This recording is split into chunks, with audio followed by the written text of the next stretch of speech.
Salut la compagnie, c'est Jules Melon et aujourd'hui dans la Procédé Critique, je ne suis pas seul, je suis avec l'ami Nico Ciné. Comment vas-tu? Ça va bien et toi? Ça va fort bien et on va ensemble parler d'un volet Fast and Furious parce que je continue ma rétrospective de découverte tardive de cette saga en duo avec plein de gens et c'est ton tour. Et oui, pour causer avec moi donc du 8e volet sorti en 2017, Fast and Furious 8 ou en version originale The Fate of the Furious. Wow. Réalisé par un nouveau venu en tant que metteur en scène dans la saga, F. Gary Gray, qui avait fait NWA Straight Outta Compton, ou qui fera après Men in Black International, et qui avait déjà fait des films avec Jason Statham ou encore Vin Diesel, donc il était connu. Et au casting, Vin Diesel. Mais qui avons-nous justement au casting? Évidemment dans le premier Vin Diesel, parce que c'est sa saga maintenant. Hein. À ses côtés, Dwayne Johnson, Jason Statham, Michelle Rodriguez, Tyrese Gibson, Ludacris, retour aussi de Kurt Russell, dans le rôle de Mr. Nobody, Nathalie Emmanuel et Elsa Pataki. Et alors, par contre, des nouveaux venus. D'abord, le fils de Clint Eastwood, Scott Eastwood, qui joue le bras droit de Kurt Russell, et ouais, c'est lui le petit jeune là, avec Nobody Junior, là.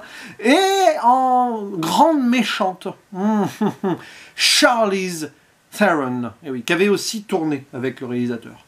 Et c'est la première fois, je crois, dans la saga que nous avons une bad woman, c'est-à-dire une femme méchante, antagoniste principale. Et alors, bon, évidemment, on reste sur le 7, hein, quand on commence le 8, on sait qu'on n'aura plus Paul Walker, puisque décédé, et on a fait les adieux à son personnage à la fin du 7e. Et oui, ah bon, dis-tu. Ça fait longtemps que t'as pas vu. Non, on rigole. Et donc là, techniquement, tout va bien. Hein, enfin, tout va bien pour les personnages restants, comme donc Toretto, Dominique et sa chère Letty, qui sont presque en voyage de noces, ou on sait pas trop quoi. Je sais pas s'ils sont mariés au début, mais en tout cas, ils sont en lune de miel à Cuba. D'ailleurs, ils avaient vraiment tourné à Cuba, ce qui était rare à l'époque aux États-Unis, l'une des premières fois qu'ils tournaient à Cuba depuis la réconciliation. Mais très vite, ils vont être rappelés à la mission, avec la famille et tout, parce qu'ils peuvent jamais être tranquilles, tout simplement, même s'ils sont rangés à un moment, non. Il faut encore une nouvelle fois aller sauver le monde, cette fois-ci, une menace qui pèse vraiment grosso modo sur la planète, avec des bombes électromagnétiques aussi, risque peut-être de guerre nucléaire, voire de 3e guerre mondiale contre les Russes, et une pirate informatique, Cypher, qui va avoir un plan démoniaque, parce qu'elle va utiliser d'hommes à ses fins. On n'en dit pas plus, mais c'est assez tragique ce qui se passe autour du personnage principal, forcément. Et il va se passer plein de choses à base de explosion, et ça va vite, c'est Fast and Furious. Et je crois, mon cher Nico, tu vas le confirmer ici, que c'est peut-être ton préféré de la saga. Dis-nous tout. Eh bien, effectivement, c'est mon préféré. C'est celui qui me fait le plus marrer. Ah oui. Je trouve que c'est un des, je dirais même peut-être le plus déjanté, mais toujours aussi débile, mais qui arrive à la fin, enfin, ça ne touche pas spécialement, mais à voir, qui a envie de jouer avec l'émotion. Avec, on va pas spoiler, mais il y a un personnage qui va arriver, entre guillemets. Donc ouais, voilà, c'est toujours aussi con, c'est toujours aussi débile, parfois incohérent, même entre épisodes c'est pas cohérent, mais même là ça part en sucette, mais c'est tellement délirant, tellement fun, ça arrive toujours à se renouveler dans les cascades, dans la débilité, que à chaque fois je me marre, je m'éclate. Et surtout, grâce au duo Statham et The Rock, qui après va créer une sorte de spin-off. Tellement que ce duo pour moi, c'est le gros point fort parce que ça fonctionne. Ça se tape dessus, ça se clash, puis après, on devient une sorte de copain. Donc, moi, c'est, voilà, chaque fois, je le revois, c'est un bonheur. Voilà, ça vole pas très haut, mais.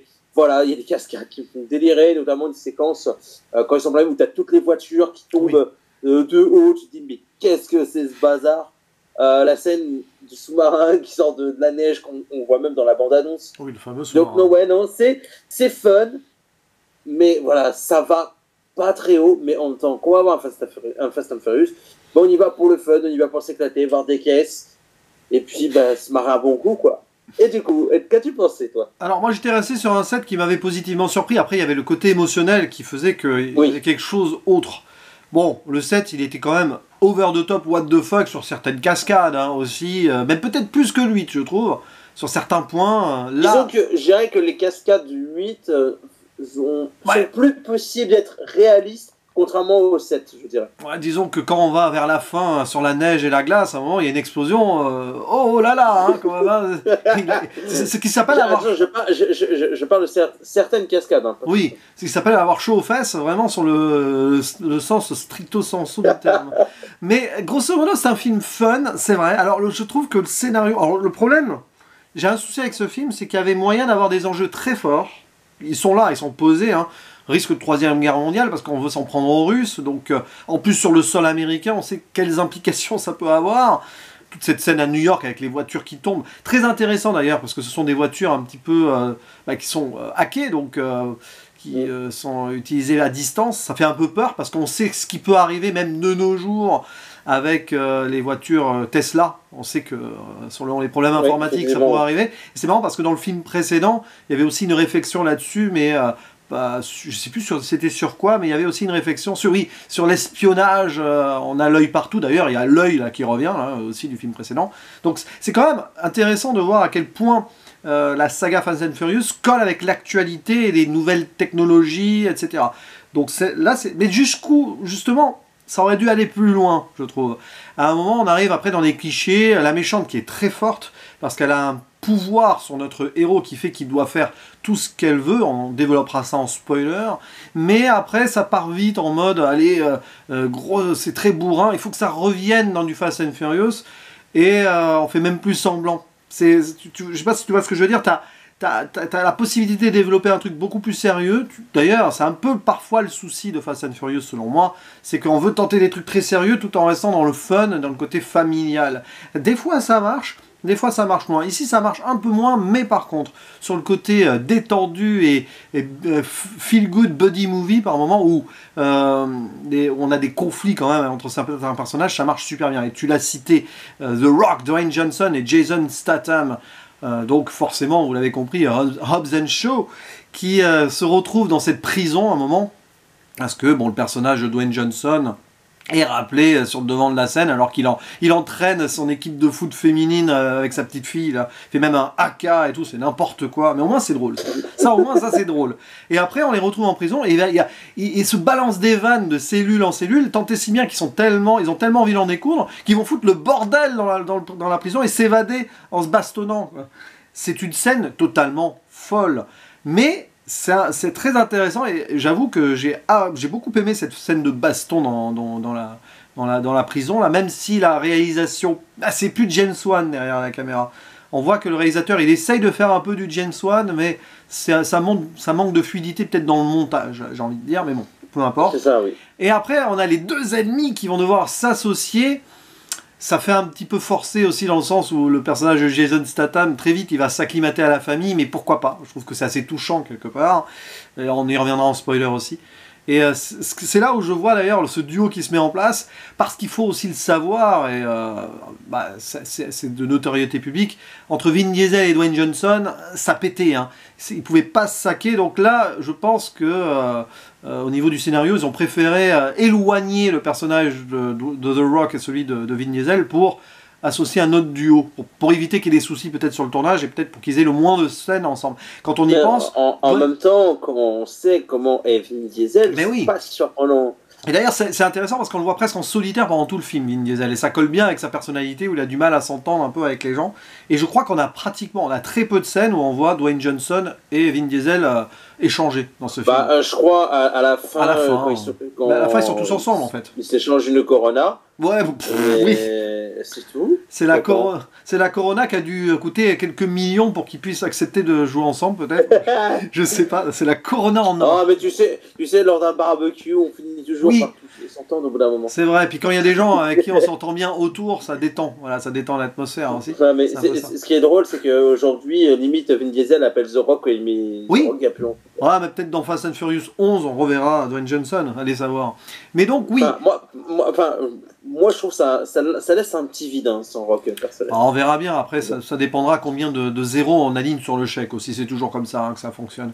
Mais voilà, après, tu as le rajout de Charlize Theron, je trouve que c'est un personnage qui, certes, dès le début a un énorme impact, mais après qui s'écroule un petit peu. Ça manque de profondeur. Une actrice qui est quand même douée, qui n'est pas très bien utilisée, je trouve.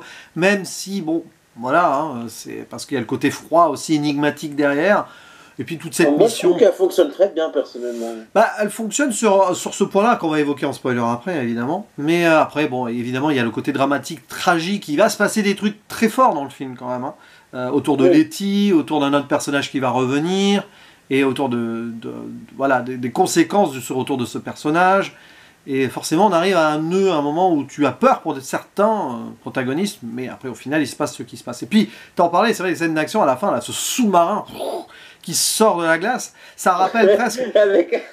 Moi j'adore, c'est quand The Rock sort du camion et pour inverser la fusée, enfin pas la fusée, mais le missile, là, non le missile, voilà, mais c'est n'importe quoi. C'est là où il dit d'ailleurs, c'est là où il fait une référence aux Dents de la Mer en disant We're gonna need a bigger truck. Enfin, on aura besoin d'un plus gros camion, alors que dans Dents de la Mer, c'est un plus gros bateau. Donc c'est un peu ça. Mais cette fin, je sais pas si avec le recul, ça fait penser au gros ver dans Dune qui sort du sable. Dune de Denis Villeneuve ou celui de David Lynch. Un petit peu cette idée de monstre souterrain comme ça qui passe. Mais ça, c'est pour montrer la menace. La menace, elle est là quand même. Et si c'est pas, on va dire, résolu, aïe quoi. D'ailleurs, ça me fait penser qu'il y a un autre acteur qu'on n'a pas cité, qui est le bras droit de Cypher. C'est le Norvégien Christopher Ivju, que tu n'as pas vu parce que t'es pas allé jusque-là, je crois, dans la série Game of Thrones. Voilà. Game of Thrones, moi j'ai vu 5-6 épisodes, c'était tellement ennuyeux pour moi que je dis stop. Je crois pas qu'il était encore Désolé pour les fans de Game of Thrones. Mais... Et un autre personnage qui apparaît, mais on va développer ça en spoiler, c'est joué par Helen Mirren, grande actrice britannique, qui joue une dame un peu âgée et qui a forcément une importance. Mais du coup, je te propose qu'on rentre directement là. Oui, je pense qu'on aura peut-être plus de choses à dire sur spoiler. Spoiler, parce que... Ben, tiens, on va partir du personnage d'Helen Mirren, qui est la mère des Shaw, en fait, Deckard et Owen. Et c'est elle, à un moment, qui va un peu réunir la famille, et on considère que c'est grâce à elle que Dom va pouvoir faire un double jeu. Pourquoi je parle de double jeu pour notre cher Monsieur Toretto? C'est que Christophe Willem. Ah non, pas Christophe Willem. Quoi qu'il il aurait pu faire la BO, mais ça aurait pas collé musicalement, je pense.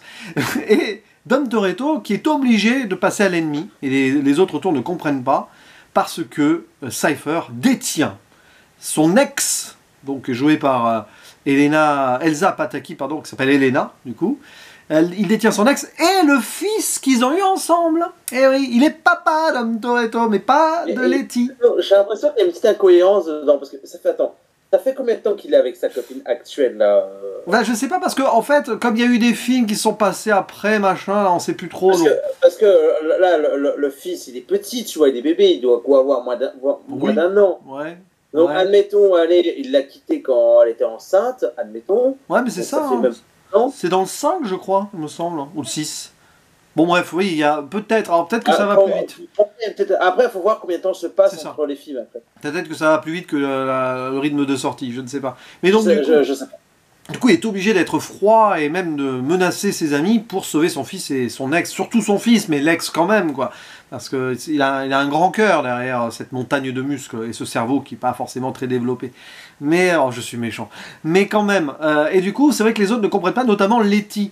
Et puis tu as une scène où il va être à deux doigts de la tuer, mais évidemment il peut pas, heureusement, parce que c'est vrai que s'il y avait eu l'associé de Cypher, à mon avis, elle était cuite. Moi je t'avoue, la première fois que j'ai vu cette scène, je me dis non, il va pas le faire quand même. Parce que j'avais le doute quand même. Le problème du film, c'est que très vite tu sens qu'il joue un double jeu. C'est ça en fait. Parce que juste avant, tu sais, on voit le personnage de Deckard, donc joué par Jason Statham, être tué par Vin Diesel.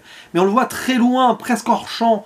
On voit pas le corps derrière. C'est louche ça. Et tu sais très bien que là, double jeu, donc il n'est pas vraiment mort, et en fait il y a la mère de Deckard Shaw derrière qui a aidé Dom à faire ce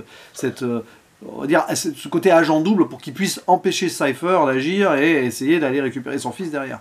C'est un gros bazar, mais comme d'habitude, il va s'en sortir, son fils aussi, mais par contre, dans l'histoire, il est obligé de sacrifier Elena qui est tuée, à moins qu'elle ne revienne en mode on ne sait d'où dans un autre, parce que non, il faut revenir beaucoup de personnages en Fast and Furious, mais là je pense qu'elle est morte. Oui, attends de voir le 10. Ouais, c'est ça, ouais. Le 9, pardon. Le 9, et puis Là, elle est censée être morte vraiment à bout portant. Donc il y a quand même un moment d'émotion, là, même si cette scène, je la trouve un peu rapide et bâclée, quand même.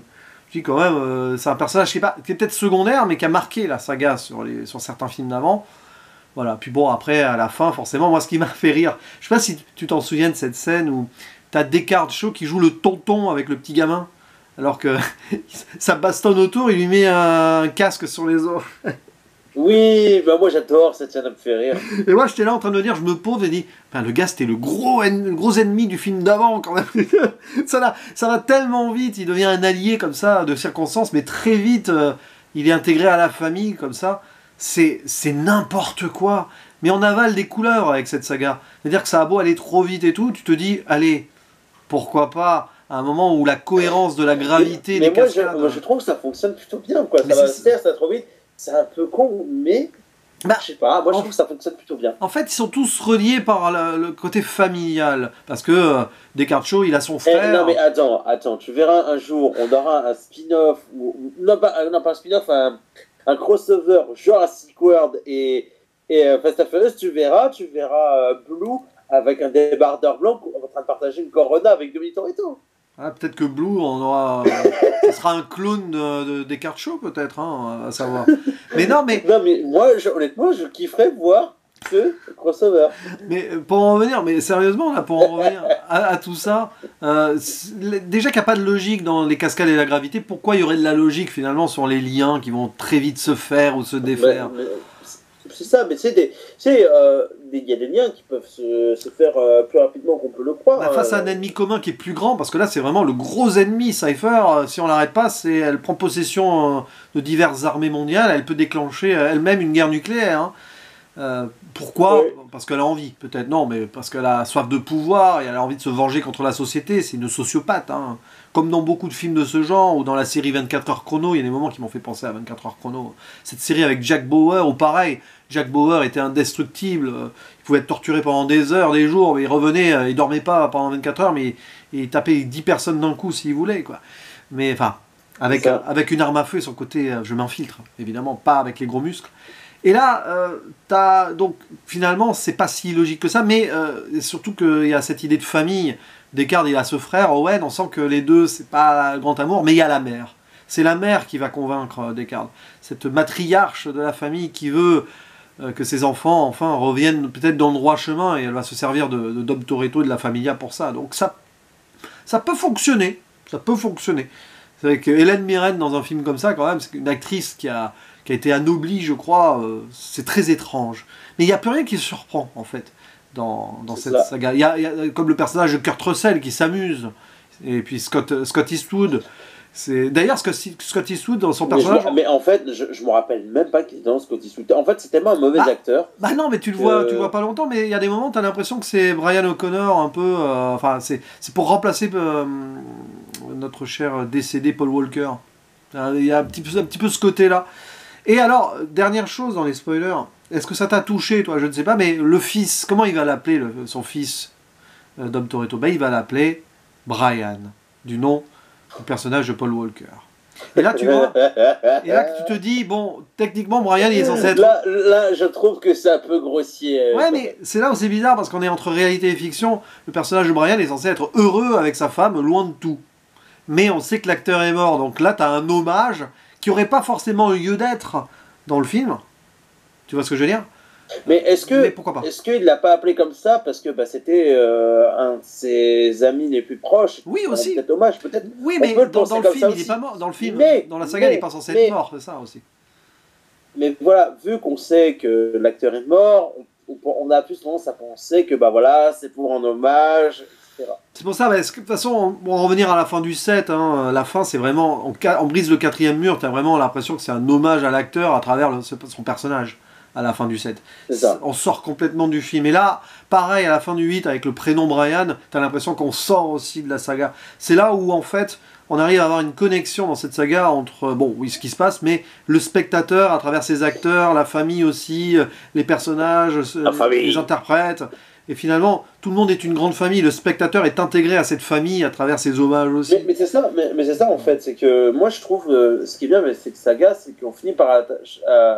Enfin, personnellement, moi, je m'attache à cette famille. Et en fait, à chaque film, j'ai envie de les retrouver, en fait, Oui. cette famille. Oui, oui, ça c'est vrai. C'est le côté attachant du truc. Tu sais que ça va être n'importe quoi, etc., etc. Mais tu as envie de voir ce qui va leur arriver. Et à un moment, on sait qu'il va y avoir des gros dangers.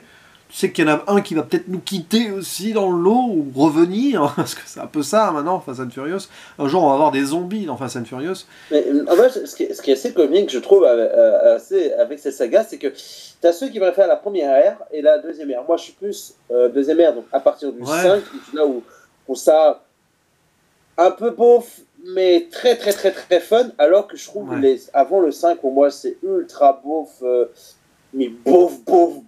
Bah, du coup, voilà. C'est la foire à la saucisse, guest party, quoi. Mais c'est ça, on est sorti de la zone spoiler au passage, du coup, parce que c'est vrai que ça embraye sur une belle conclusion potentielle. Mais avant d'aller sur est-ce que préférer le début ou la deuxième partie de la saga, c'est vrai que justement, en fait, c'est en lien. Je trouve que ici, on est moins dans la beaufrie et presque ce film tente de mettre enfin des femmes en avant autrement.